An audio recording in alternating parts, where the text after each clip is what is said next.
Thank you, AI. So, do you guys know what is actually color? You might have heard that light is a kind of wave and that the color of an object is related to the frequencies of light waves it reflects. High-frequency light waves look violet, low-frequency light waves look red, and in-between frequencies look yellow, green, orange, and so on. Do you know how we see color? Imagine there is a yellow pencil. Sun emits all colors of light, so light of all colors is getting on your pencil. The pencil looks yellow because it reflects yellow light more than the other color. What happened to the blue, purple, and red light? They get absorbed and the energy turned into heat. It's similar with other color.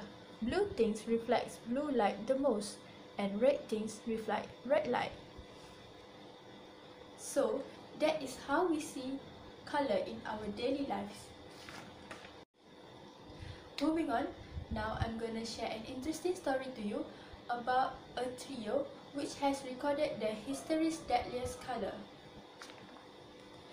It took decades or centuries for people to discover the harmful properties of these pigments, and by then, the damage has been done. So, first color is white. White color always resembles its purity, but it's actually had its own dark parts. It's all started back in the ancient Greeks, where they had invented a bright but deadly pigment called lead white. And yeah, it was made from lead. Thus would grind a lead of blood into powder to create a white pigment in their painting. Being unaware of the danger, painters began complaining of headache and some of the symptoms of lead poisoning. Next color that poses a threat to humans is green. During 18th century, Carl Wilhelm Scheele, a Swedish chemist, had invented new pigment named Scheele's green while conducting research on arsenic at that time. The pigment's popularity rose immediately as it was cheap and easy to make.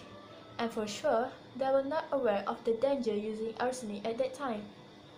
Later on, new pigment named Paris green became available commercially as an improvement of Scheele's green. However, from health and safety point of view, it's still harmful as it was laden with arsenic too. The fact that both Scheele's green and Paris green were used in everyday products meant that more people were at risk of being poisoned as compared to lead white, whose use was limited to painters.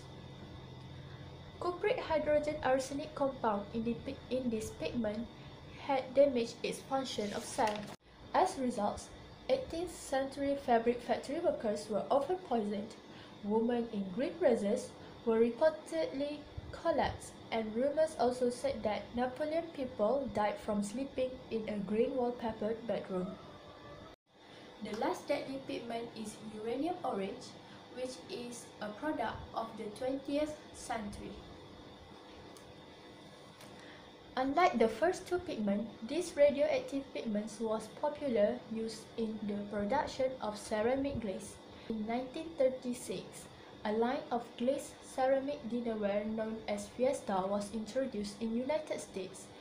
Needless to say, uranium is a radioactive element, and eating off a plate with a uranium-based glass increases the risk of developing cancer, especially in the gastrointestinal tract. Modern Fiestaware dishes, fortunately, are not radioactive as depleted uranium was used in the ceramic glazes only until 1972. While science continues to discover that many of the chemicals that we use today in cosmetic household products are harmful, for now it appears we have eliminated the danger of the deadly pigments. Hopefully, there are no more left. Okay, next. There are 196 countries in the world, but eventually none of them use the color purple in the flag. What's wrong with purple? Why don't people use purple? except for two countries, which is Dominica and Nicaragua, who later adopt the purple color in their flag, which is in the late 90s. It's quite late, right? The answer is simple. Back in 1080s, the price of purple color is 2 times the price of gold.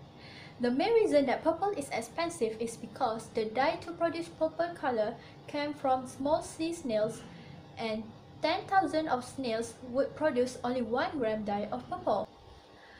Fortunately, there was a scientist named William Henry Perkin who accidentally created a synthetic purple compound while attempting to synthesize an anti-malarial drug. He later became very rich because of that incident. How lucky he is, right? Okay, that's all from me. I've shared to you about 4 colors, which is white, green, orange, and purple. So I'm going to pass my presentation to the next person.